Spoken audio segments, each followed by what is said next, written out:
Music is the most stable thing for me in my life. What are maybe stable things in your life that you'd say? The what things, sorry? Stable, permanent. Stable things? Yeah. Relation, house, I don't know. Well, I've just bought a house actually, that'd probably be the first stability.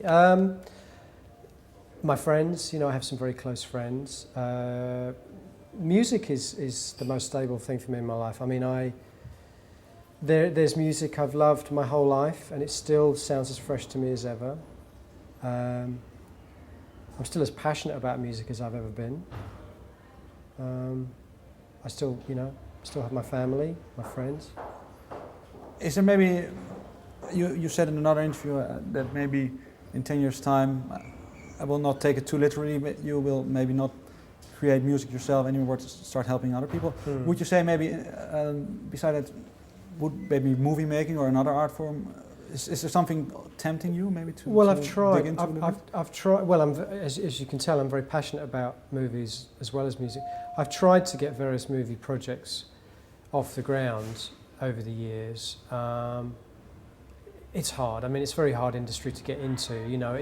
If you think how hard it is to get into the music industry, it's like 100 times harder to get into the movie industry. Because you work alone a lot of the time creating the music and movie, it's much harder to do it yourself, maybe? Well, it's purely financial terms. It's very hard to get a movie off the ground in your own name, as it were.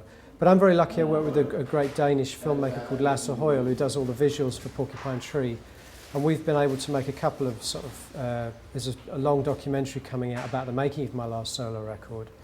In the end, I just thought, well, if I'm going to get any movie off the ground, I guess I should just make it about me, because at least then there's something that has a sales point to it.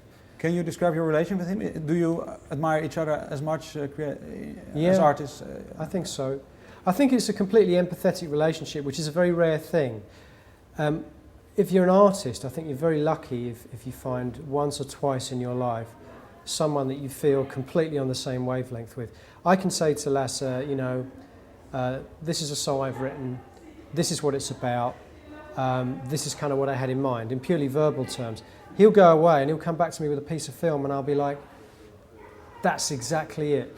And the thing is, he's completely understood just from the way I've explained it to him. And because we both we have a great passion for European cinema, we're always using European cinema as a kind of reference point. In fact, the video we made to the single off my solo album was just a kind of homage to all of our favourite, movies. You say you have like once in a few times that you meet a person as such. In Porcupine Tree, do you have this kind of connection with one of them? No, we're not like that. We get on really well and we work really well together, but that kind of connection, because we all like different, we like very different types of music. Porcupine Tree is really where, if you imagine the four people in Porcupine Tree as four circles, like a Venn diagram, it's this tiny little bit in the middle where they cross over. That's Porcupine Tree. But at the end of the day, that's what makes it special. That's what makes it unique, where that band cross over, where there's four personalities cross over. With Lasse, I think we have a much greater overlap in terms of the music we like and the movies we like. It's almost, if I like something, I'm pretty sure Lasse's going to like it and vice versa. And that's very, very unusual thing to discover. I think maybe once or twice in a lifetime you meet someone like that. Maybe as an example, the album cover for The Incident, you said that maybe you made a sort of tradition out of unrecognizable faces. Yeah. Is there any, you also said that there was not a particular meaning behind any of them, more or less, but how did you come to this as the concept? Well, The Incident, the cover does have a kind of meaning. The whole idea behind The Incident is very much tied up with the media and the way the media choose to represent things and the choices the media make in how they represent certain stories in one way and certain stories to another way. The classic example for me is the difference between the way they represented the Michael Jackson story with the way that perhaps they might represent an earthquake in India or something. An earthquake in India is presented as an incident in a very kind of depersonalised, unemotional way.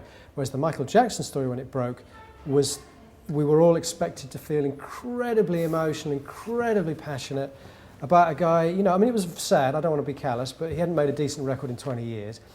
And he's just one guy, a very famous guy, and it's very sad. But when you start to notice how the media make those kind of choices for you,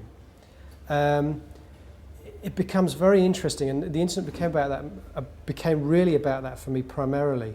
The image on the front cover for me was, I suggested to Lasse that what I really wanted on the cover was this kind of photograph you'd expect to be taken by a celebrity coming out of a courtroom, like a paparazzi thing.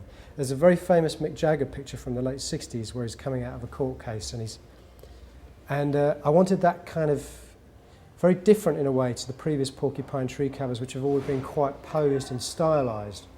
I wanted almost a kind of caught in the act type paparazzi picture.